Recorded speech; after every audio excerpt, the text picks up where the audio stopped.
Praise the lord. ఈరోజు దేవుని వాక్యము 2 తిమోతి 4వ అధ్యాయము 7-8 వచనాలు.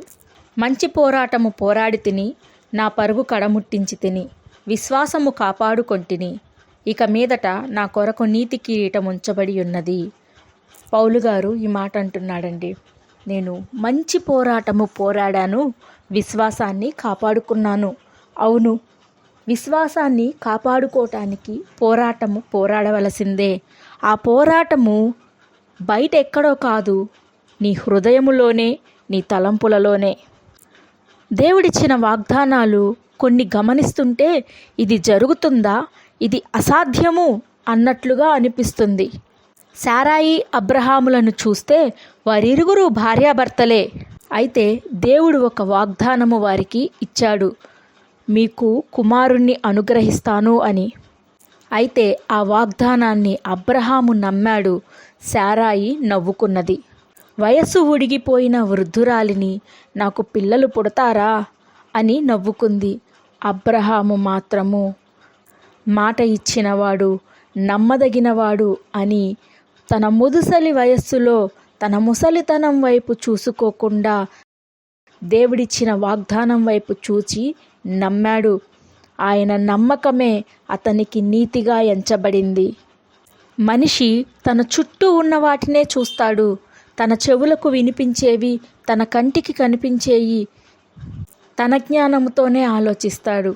ఎవరైతే దేవుని నమ్మి ఆయన జ్ఞానాన్ని ఆశ్రయిస్తారో వారు దేవుని వాగ్దానాన్ని స్వతంత్రించుకోగలుగుతారు. అబ్రహాము దేవుని నమ్మాడు కనుక తన ముదుసలి వయస్సులో తన నమ్మకాన్ని బట్టి శారాయి గర్భాన్ని దేవుడు తెరిచాడు. చక్కని కుమారుణ్ణి పొందుకున్నారు. ఈ లోకంలో దేనిని బట్టి పోరాడవలసిన అవసరం లేదు, కానీ నీ విశ్వాసాన్ని నిలబెట్టుకోవటానికి మాత్రము ఖచ్చితముగా పోరాడవలసిందే. నీవు ఉన్న యుద్ధరంగము నీ తలంపులే, నీ హృదయమే, నీ నోరే. దానిని నీవు జయించగలిగితే అపవాదిని జయించినట్లే. క్రీస్తు శిలువలో అపవాది తల చితక్కొట్టాడు. కాబట్టి ఈనాడు నువ్వు అపవాదితో పోరాడవలసిన అవసరం లేదు. నీ విశ్వాసాన్ని నిలబెట్టుకోవటానికి సిద్ధపడు. అప్పుడు ఎవరూ తరమకుండానే ఒకవైపు వచ్చినది 7 వైపులా పారిపోతుంది. విశ్వాసము లేకుండా దేవునికి ఇష్టలగుట అసాధ్యము. నమ్మిన ఎడల ఆయన మహిమను చూస్తారు.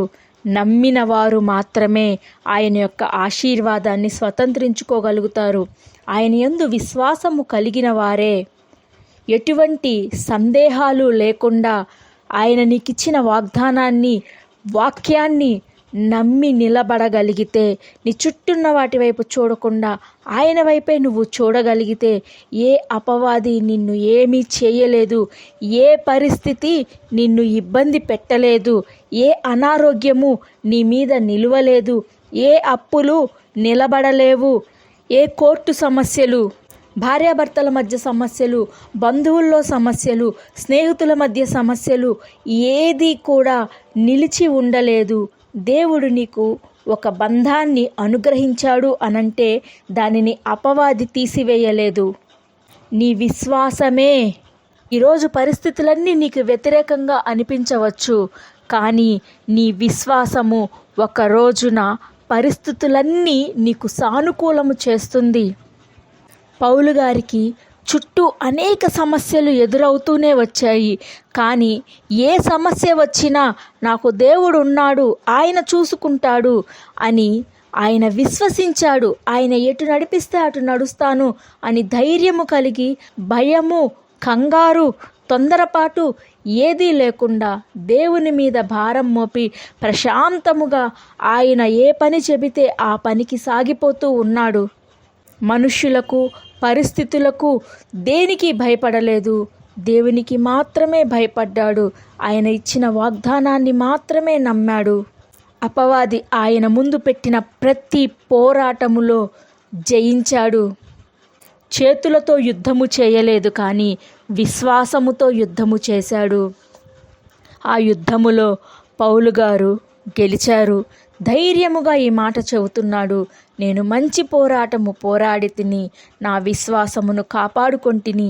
అపవాది ఎన్నో రకాలుగా నా విశ్వాసాన్ని చెడగొట్టాలని ప్రయత్నం చేసింది, కానీ ఎక్కడా నేను లొంగలేదు.